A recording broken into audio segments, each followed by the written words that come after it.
வணக்கம். இது டிபிஎன் லாகாவின் பிரதான செய்திகள்.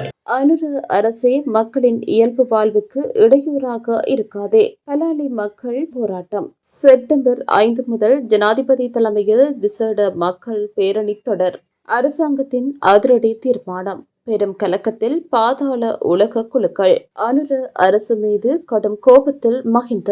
மரண தண்டனை விதிக்கப்பட்ட பூஜித் சுந்தர சிறைக்குள் செய்யும் வித்தியாசமான செயல். ராகம விபத்தில் சிறுமி உயிரிழப்பு. தாயும் சகோதரரும் வைத்தியசாலையில் அனுமதி. இலங்கை வரலாற்றில் தண்டனை பெறப்போகும் முதலாவது முன்னாள் ஜனாதிபதி ரணிலாம் தப்பிப்பதற்கு பெரும் சதி. யாழில் இப்படியும் ஒரு சம்பவம். பெண் பிள்ளைகள் மிகுந்த அவதானம். ராயபக்ச மயமாகிய ஐக்கிய தேசிய கட்சி. சர்ச்சைக்குரிய பல தகவல்களை அம்பலப்படுத்திய ஆசுமார் சிங்க. யாழில் பெண்ணுடன் கைதான இருவர். விசாரணையில் அம்பலமான விடயம். தமிழர் பகுதியில் அதிகாரிகளை விரல வைத்த இடியாப்ப வியாபாரி. ஆயுள் தண்டனை கைதிகளின் தண்டனை காலம் தொடர்பில் செய்யப்பட்டுள்ள பரிந்துரை 50 ஆண்டுகால போலீஸ் சீருடையில் மாற்றம். இலங்கையில் பரபரப்பு நிலையில் வங்கிகள். அடுத்தடுத்து சிக்கப்போகும் அதிகாரிகள். ஆதாரங்களுடன் சிஐடி. கொழும்பில் வாகன விற்பனை போர்வையில் கோடிக்கணக்கான பண மோசடி. சிக்கிய தொழிலதிபர். நீர் மின் உற்பத்திக்கான போதுமான நீர் உள்ளதா? தீர்மானங்கள் தொடர்பில் வெளிவந்துள்ள தகவல். பலாலி மக்களின் பூர்வீக நிலங்களை இராணுவப்படியிலிருந்து விடுவித்து தமது இயல்பு வாழ்வை மீள உறுதிப்படுத்துமாறு கோரி நிலமிழந்த பலாலி மக்கள் இன்று 10வது வாரமாகவும் அமைதி வழி போராட்டத்தில் ஈடுபட்டுள்ளனர். பலாலி சந்தியில் போராட்டத்தில் ஈடுபட்ட மக்கள், அனுர அரசே மக்களின் இயல்பு வாழ்வுக்கு இடையூறாக இருக்காதே. எங்கள் பூர்வீக நிலங்களை எங்களிடம் மீள கையளி. எங்கள் நிலம் எங்களுக்கு வேண்டும். இராணுவ பிடியிலிருந்து எங்கள் காணிகளை விடுவி உள்ளிட்ட கோஷங்களை எழுப்பியவாறு தமது கோரிக்கைகளை வலியுறுத்தினர். ஜனாதிபதி அனுரகுமார திசாநாயக்க அண்மையில் காணி விடுவிப்பு தொடர்பில் வெளியிட்டுள்ள கருத்துக்களை நடைமுறைப்படுத்தி பலாலி மக்களின் பூர்வீக காணிகளை அவர்களிடம் மீள கையளிக்க வேண்டும் என்றும் போராட்டக்காரர்கள் வலியுறுத்தினர்.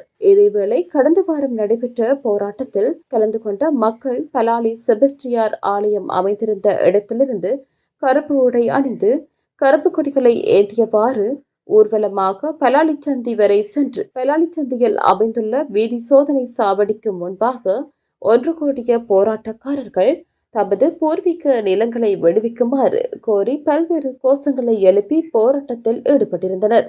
இந்நிலையில் காணி விடுவிப்பை கோரி முன்னெடுக்கப்பட்ட போராட்டத்தின் போது பொது போக்குவரத்துக்கு இடையூறு ஏற்படுத்தியதாக கூறி வேலனை பிரதேச சபை உறுப்பினர் அனுசுயா ஜெயகாந்த், ஜனநாயக கட்சியின் தலைவர் வேந்தன் உள்ளிட்ட 5 பேருக்கு எதிராக பலாலி போலீசாரும் உதவி போலீஸ் அத்தியட்சகரும் இணைந்து மல்லாகம் நீதிமன்றத்தில் வழக்கு தாக்கல் செய்துள்ளனர். இந்த விடயம் தொடர்பில் சம்பந்தப்பட்ட ஒருவரிடம் போலீசார் வாக்குமூலமும் பெற்றுள்ளதாக தெரிவிக்கப்படுகின்றது. எனினும் தமது பூர்வீக நிலங்களை மீட்டு இயல்பு வாழ்க்கையை மீள பெற்றுக்கொள்ளும் வரையில் தமது போராட்டம் தொடரும் என பலாலி நிலமிழந்த மக்கள் தெரிவித்துள்ளனர்.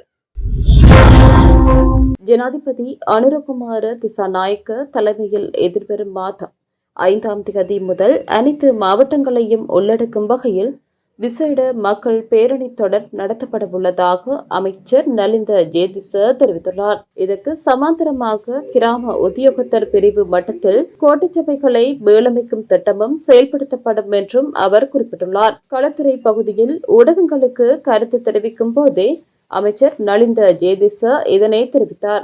GL பீரிஸின் வீட்டில் இரவோடு இரவாக சதித்திட்டங்களை திட்டிக் கொண்டிருக்காமல் வீதியில் இறங்கி செய்ய செல்லுங்கள். மக்களை ஒன்று திரட்டி மக்கள் கூட்டங்களை நடத்துமாறு கூறுங்கள். அதை விடுத்து கோட்டாபயவை விட ஒன்று இருக்கிறது, ரணில் விக்ரமசிங்கவை விட ஒன்று இருக்கிறது, அங்கு ஒன்று இருக்கிறது, இங்கு ஒன்று இருக்கிறது என்று பேசுவதில் பயனில்லை, வார்த்தைகளில் பயனில்லை. நாங்கள் தேசிய மக்கள் சக்தியாக கிராம மட்டத்திலும் கிராம உத்தியோகத்தர் பிரிவு மட்டத்திலும் கோட்ட சபைகளை மேலமைத்து வருகிறோம். வரும் செப்டம்பர் 5ஆம் தேதி முதல் ஜனாதிபதியின் தலைமையில் மாவட்டங்களில் பிரம்மாண்டமான மக்கள் பேரணிகள் நடைபெறவுள்ளன.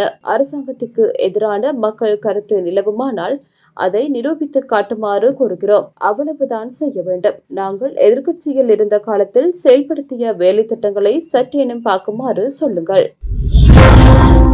நாட்டில் இடம்பெறும் ஒழுங்கமைக்கப்பட்ட குற்றங்கள் மற்றும் போதைப்பொருள் கடத்தல்களை கட்டுப்படுத்துவதற்காக விரிவான அதிகாரங்களை கொண்ட புதிய சட்டமூலம் ஒன்றை அறிமுகப்படுத்த அரசாங்கம் நடவடிக்கை எடுத்துள்ளது.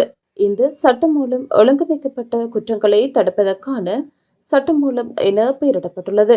அடுத்த கட்ட சட்ட நடவடிக்கைகள் இதற்கான அமைச்சரவை அனுமதி ஏற்கனவே பெறப்பட்டுள்ள நிலையில் அடுத்த கட்ட சட்ட நடவடிக்கைகளுக்காக இது சட்டவறிஞர் திணைக்களத்திற்கு அனுப்பி வைக்கப்பட்டுள்ளது. தண்டனை பெற்று சிறையில் இருக்கும் குற்றவாளிகள் சிறைக்குள் இருந்தவாறே குற்றச்செயல்களை மேற்கொள்வது தொடர்பாக விசாரணை நடத்த அவர்களை மீண்டும் போலீஸ் காவலில் எடுக்க முடியும் என பரிந்துரைக்கப்பட்டுள்ளது. சந்தேக நபர்களை நீண்ட காலம் போலீஸ் காவலில் வைத்து விசாரணை செய்ய சட்டத்தில் வழிவகை செய்யப்பட்டுள்ளதாக தெரிவிக்கப்படுகின்றது. வழக்குகளை விரைவாக முடிவுக்கு கொண்டுவர விசேட நீதிமன்ற நடைமுறை உருவாக்கப்பட உள்ளதாக தெரிவிக்கப்படுகின்றது.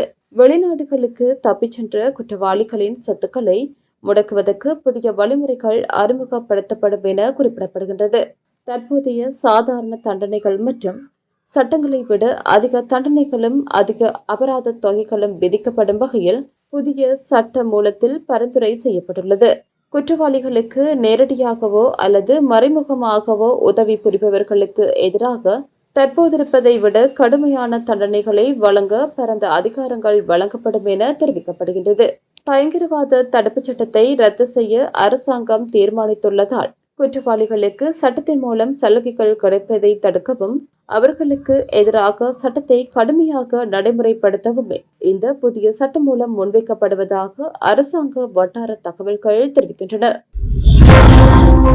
22வது அரசியலமைப்பு திருத்தத்தை கொண்டு வருவதற்கு முன்னர் அரசாங்கம் மக்களுக்காக செய்ய வேண்டிய பல முக்கிய பணிகள் இருப்பதாக முன்னாள் ஜனாதிபதி மஹிந்த ராஜபக்ச தெரிவித்துள்ளார். 22வது அரசியலமைப்பு திருத்தம் தொடர்பில் தற்போது அதிகளவில் பேசப்பட்டு வருகின்றது. இதுகுறித்து ஊடகவியலாளர்கள் எழுப்பிய கேள்விக்கு பதிலளிக்கும் போது இவ்வாறு குறிப்பிட்டுள்ளார். அதிருப்தியில் மஹிந்த நாட்டில் 22வது திருத்தத்தை கொண்டு வருவதை விட அரசாங்கம் மக்களுக்காக செய்ய வேண்டிய பல பணிகள் இருக்கின்றன. அவற்றை செய்து முடித்த பின்னர் தேவையான எந்த ஒரு சட்டப்பிரிவையும் கொண்டு வருவதில் பிரச்சனையில்லை என அவர் கூறியுள்ளார். அரசாங்கம் முன்னுரிமை வழங்க வேண்டிய விடயங்களுக்கு பதிலாக வேறு விடயங்களுக்கு முன்னுரிமை வழங்குகிறதா என ஊடகவியலாளர் கேள்வி எழுப்பியுள்ளனர். அதற்கு பதிலளித்த அவர், அதுதான் எங்களுக்கும் இருக்கும் பிரச்சினை. முன்னுரிமை வழங்க வேண்டிய பிரச்சனைகள் குறித்து பேசுவதில்லை. தேவையற்ற விடயங்களே முன்னிலைக்கு கொண்டு வரப்படுகின்றன.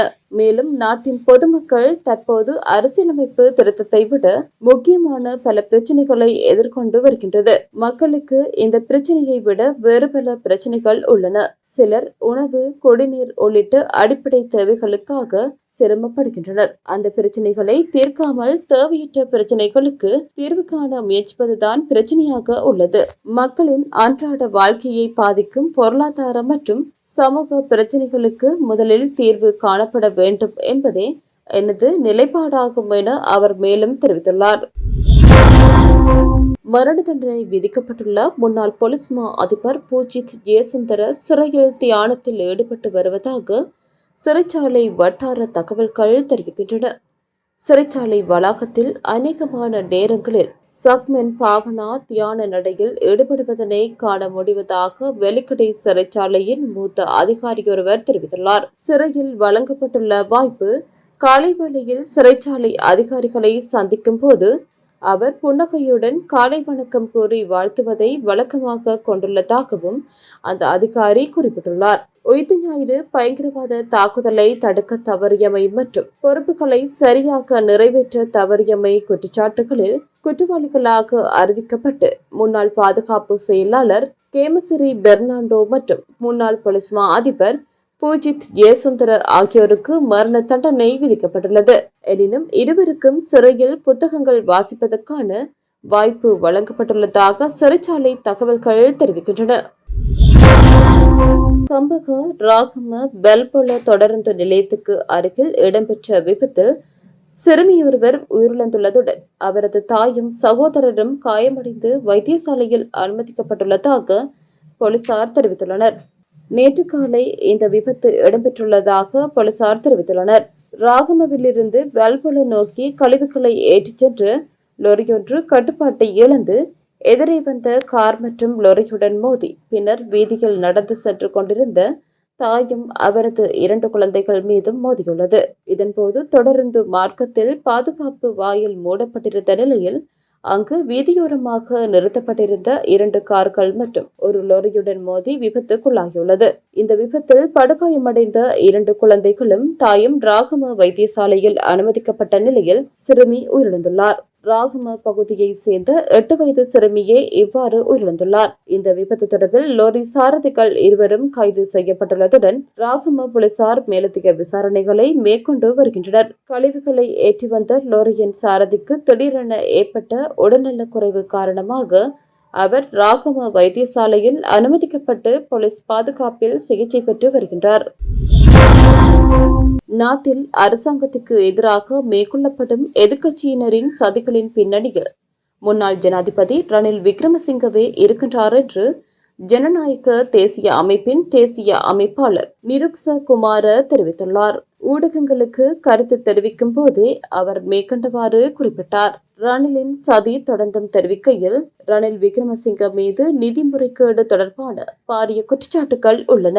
நீதிமன்ற விசாரணைகளின் மூலம் இந்த குற்றச்சாட்டுகள் நிரூபிக்கப்பட்டு அவருக்கு தண்டனை வழங்கப்பட்டால் இலங்கை வரலாற்றிலேயே தண்டனை பெற்ற முதல் முன்னாள் நிறைவேற்று அதிகாரமிக்க ஜனாதிபதியாக ரணில் விக்ரமசிங்க மாறுவார். சவுத் ஆசியன்ஸ் அண்ட் டயஸ்போரா அந்த தண்டனையிலிருந்து தப்பிப்பதற்காகவே சஜித் பிரேமதாச, நாமல் ராஜபக்ச மற்றும் சட்டத்தரணிகள் சங்க தலைவர் ஆகியோரை பகடி காயாக ரணில் பயன்படுத்தி வருகின்றார் என குறிப்பிட்டுள்ளார். யாழ்ப்பாணம் கோப்பாய் போலீஸ் பிரிவுக்கு உட்பட்ட பகுதியை சேர்ந்த 14 வயது சிறுமியை கடத்திச் சென்று பாலியல் துஷ்பிரயோகத்திற்கு உள்ளாக்கிய குற்றச்சாட்டில் 27 வயது இளைஞர் கைது செய்யப்பட்டுள்ளார். கோப்பாய் போலீஸ் பிரிவுக்கு உட்பட்ட பகுதியில் வசிக்கும் 14 வயது சிறுமியை காணவில்லை என அவரது பெற்றோர் போலீஸ் நிலையத்தில் முறைப்பாடு செய்துள்ளனர். முறைப்பாட்டுக்கு அமைய விசாரணைகளை முன்னெடுத்த போலீசார் அச்சுவேலி பகுதியை சேர்ந்த 27 வயதான இளைஞனை சிறுமியை கடத்திச் சென்று தனது பாதுகாப்பில் வைத்துள்ளார் என்பதை கண்டறிந்தனர். அதைத் தொடர்ந்து அந்த இளைஞரை கைது செய்த போலீசார் சிறுமியையும் மீட்டுள்ளனர். கைது செய்யப்பட்ட இளைஞரை போலீஸ் நிலையத்தில் தடுத்து வைத்து விசாரணைகளை முன்னெடுத்து வரும் போலீசார் சிறுமியை மருத்துவ பரிசோதனைக்காக வைத்தியசாலையில் அனுமதிக்க நடவடிக்கை எடுத்துள்ளனர். ஐக்கிய தேசிய கட்சி இன்று ராஜபக்ச மயமாகிவிட்டதோடு மொட்டு கட்சியின் கையாளாக மாறிக்கொண்டிருப்பதாக ஐக்கிய தேசிய கட்சியின் முன்னாள் உயர்பீட உறுப்பினரும் முன்னாள் ஜனாதிபதி ரணில் விக்ரமசிங்கவின் ஆலோசகரான பேராசிரியர் ஆசு மாரசிங்க தெரிவித்துள்ளார். தென்னிலங்கை ஊடகம் ஒன்றுக்கு வழங்கிய விசேட போட்டியிலேயே இதனை குறிப்பிட்டுள்ளார்.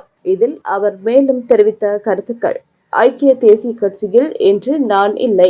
ஆனால் கட்சியை இல்லாதொழிக்கும் செயற்பாட்டில் நான் ஈடுபட போவதில்லை.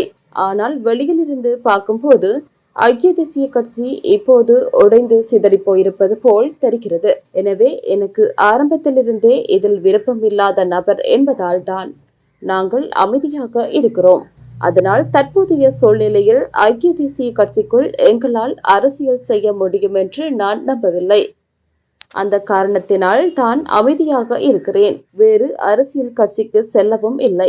ஆனால் என்ன நடக்கிறது என்று பார்த்து கொண்டிருக்கிறோம். ராஜபக்சக்கள் அன்று ரணில் விக்ரமசிங்கவை ஜனாதிபதியாக்குவதற்கு 2 காரணங்கள் வலுவடைந்திருந்தன.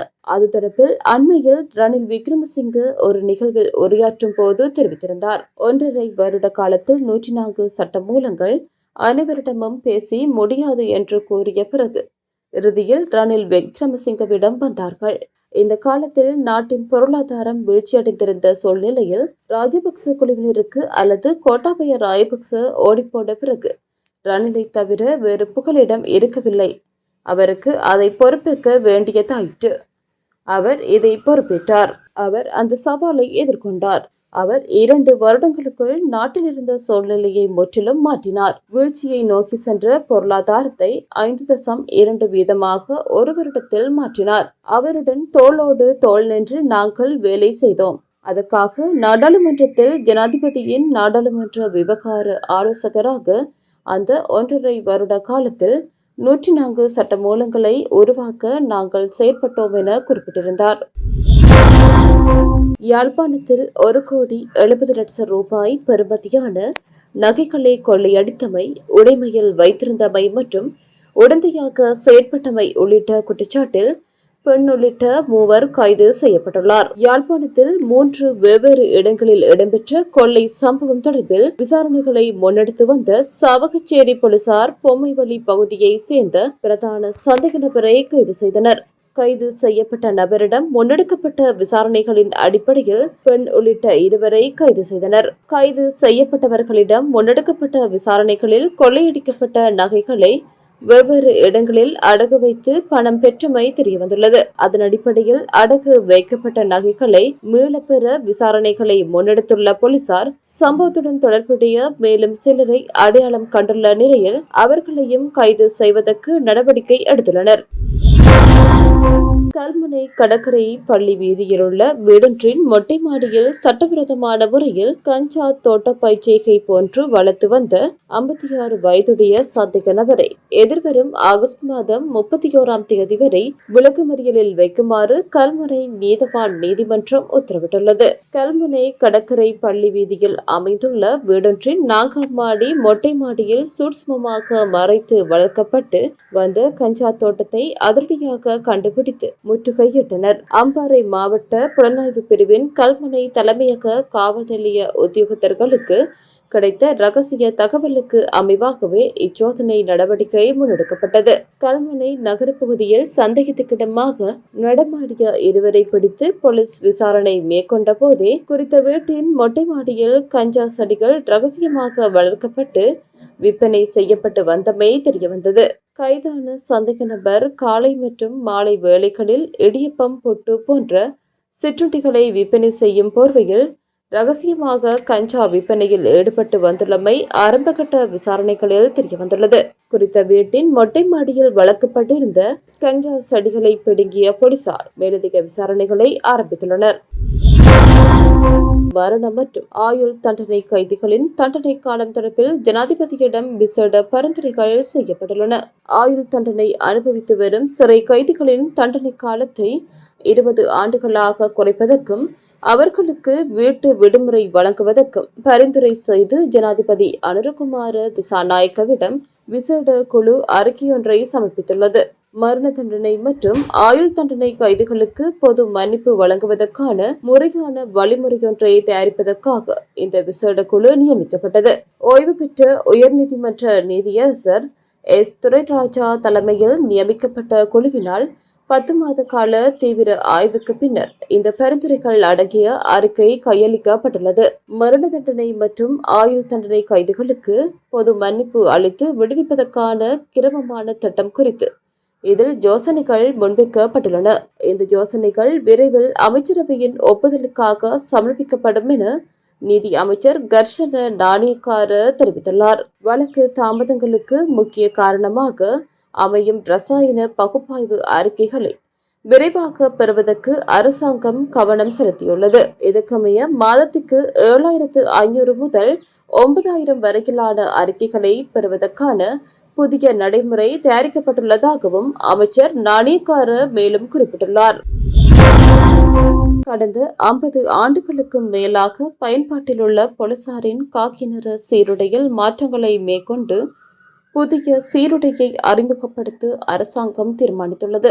இதன்படி எதிர்வரும் ஆண்டில் போலீஸ் திணைக்களத்துக்கு புதிய சீருடை வழங்கப்பட உள்ளதாகவும் இதற்கான நிறம் மற்றும் வடிவமைப்பு பணிகள் தற்போது முன்னெடுக்கப்பட்டு வருவதாகவும் தெரிவிக்கப்படுகிறது. காக்கி நிறத்துக்கு பதிலாக நீல நிற சீருடையை அறிமுகப்படுத்த முதலில் கவனம் செலுத்தப்பட்டது. எனினும் இலங்கை விமானப்படை ஏற்கனவே நீல நிற சீருடையை பயன்படுத்தி வருவதால் வேறு நிறத்தை தேர்ந்தெடுக்க வேண்டிய நிலை ஏற்பட்டுள்ளது. கடற்கரை தீவு சுற்றுலாக்களை முன்பதிவு செய்தல், ஒரே நிறத்திலான சீருடையை நீண்ட காலம் பயன்படுத்துவதால் ஏற்படும் பல்வேறு நடைமுறை சிக்கல்கள் மற்றும் தற்போதைய காலநிலை மாற்றங்களுக்கு ஏற்ற வகையில் இந்த புதிய நடவடிக்கை எடுக்கப்பட்டுள்ளது. சீருடை மாற்றத்துக்கு இணையான நடவடிக்கையாக போலீஸ் அதிகாரிகளின் சம்பளத்தை உயர்த்துவதற்கும் அவர்களுக்கான விசேட அபாய கொடுப்பனவை வழங்குவதற்கும் அரசாங்கம் உரிய நடவடிக்கைகளை எடுத்து வருகிறது. தற்போது பயன்பாட்டில் இருக்கும் போலீசாரின் காக்கி நிற சீருடை கடந்த 1974ஆம் ஆண்டு அறிமுகப்படுத்தப்பட்டது என்பது குறிப்பிடத்தக்கது. இலங்கையின் முன்னணி வங்கிகள் சிலவற்றின் முக்கிய அதிகாரிகளை கைது செய்வதற்காக குற்றப்புலனாய்வு திணைக்களம் விசாரணைகளை ஆரம்பித்துள்ளதாக தெரிவிக்கப்படுகிறது. மிகப்பெரிய அளவிலான போதைப்பொருள் கடத்தல்காரர்களின் பண பரிவர்த்தனைகளை வங்கிகளூடாக மேற்கொள்ள வசதிகளை வழங்கியதாக கூறப்படும் அதிகாரிகள் தொடர்பிலேயே இந்த விசாரணைகள் முன்னெடுக்கப்படவுள்ளது. வெளிநாடுகளில் தலைமறைவாக இருந்த நிலையில் கைது செய்யப்பட்டு இலங்கைக்கு அழைத்து வரப்பட்ட மிக பெரிய அளவிலான போதைப்பொருள் கடத்தல்காரர்கள் சிலரிடம் தீவிர விசாரணைகள் மேற்கொள்ளப்பட்டது. வங்கிகளின் முக்கிய அதிகாரிகள் இந்த விசாரணைகளின் போது வெளிப்பட்ட தகவல்களின் அடிப்படையில் குற்றப்புலனாய்வு திணைக்களம் இந்த விசாரணையை ஆரம்பித்துள்ளது.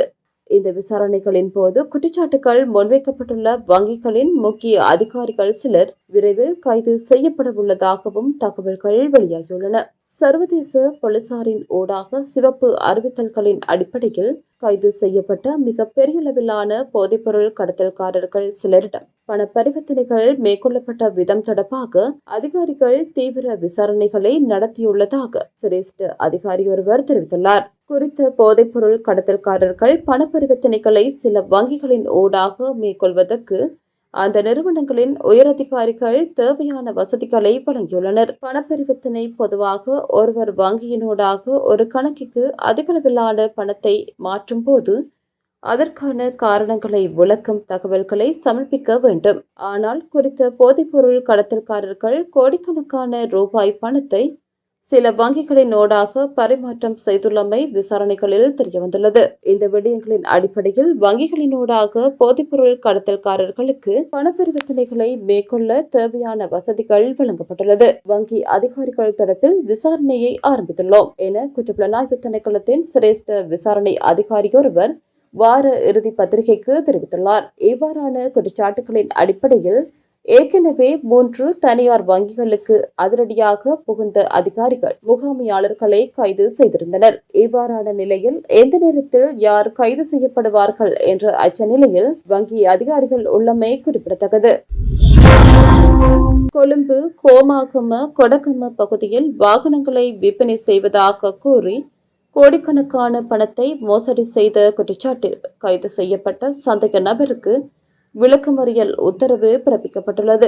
இதன்படி வாகன விற்பனை நிலைய உரிமையாளரை 25ஆம் தேதி வரை விளக்கமறியலில் வைக்குமாறு கோமாகம பதில் நீதிபதி உத்தரவிட்டுள்ளார். கொலை முயற்சி குற்றச்சாட்டு சந்தேக நபர் வாகனங்களை விற்பனை செய்வதாக கூறி வாங்குபவர்களையும் விற்பவர்களையும் ஏமாற்றி சுமார் 5 கோடி ரூபாய்க்கு மேல் மோசடி செய்ததாக கூறப்படுகின்றது. பண மோசடியில் ஏமாற்றப்பட்ட சுமார் 15 பேர் மீகொட போலீஸ் நிலையத்தில் அளித்த முறைப்பாட்டின் அடிப்படையில் சந்தேக நபர் கைது செய்யப்பட்டு நீதிமன்றத்தில் முன்னிலைப்படுத்தப்பட்டுள்ளார். கோமாகம கொடகம பகுதியில் வாகன விற்பனை நிலையம் நடத்தி வந்த சமர பவந்தா என்பவரே இவ்வாறு விளக்கமறியலில் வைக்கப்பட்டுள்ளார். மேலும் இதற்கு முன்னர் கொலை முயற்சி குற்றச்சாட்டின் பேரில் சந்தேக நபருக்கு எதிராக நீதிமன்றத்தில் வழக்கு தொடரவும் மீகொட போலீஸ் நடவடிக்கை எடுத்திருந்தமை குறிப்பிடத்தக்கது.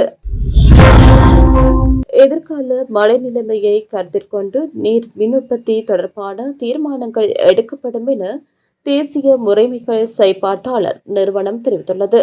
இது தொடர்பான அறிவிப்பில் மேலும் எதிர்வரும் அக்டோபர் மாதம் வரை நீர் மின்னுற்பத்திக்கான போதுமான நீர் கொள்ளளவு காணப்படுகிறது. நீர் மின்னுற்பத்தி செய்யப்படும் நீர்த்தக்கங்களின் நீர் கொள்ளளவு 67% காணப்படுகிறது. எதிர்கால மழை நிலைமையை கருத்தில் கொண்டு நீர் மின்னுற்பத்தி தொடர்பான தீர்மானங்கள் எடுக்கப்படும் என சுட்டிக்காட்டப்பட்டுள்ளது. இதேவேளை நாடளாவிய ரீதியிலுள்ள பிரதான நீர்த்தக்கங்களின் நீர் கொள்ளளவு 50% காணப்படுவதாக நீர்ப்பாசன திணைக்களம் தெரிவித்துள்ளது. எனினும் நீர்ப்பாசன திணைக்களத்தால் நிர்வகிக்கப்படும் நீர்த்தக்கங்களில் சேமிக்கக்கூடிய அளவு தற்போது 35% குறைந்துள்ளதாக நீர்ப்பாசன திணைக்களத்தின் நீர் முகாமைத்துவ பிரிவின் பணிப்பாளர் HMPST ஹேரத் குறிப்பிட்டுள்ளமை சுட்டிக்காட்டத்தக்கது.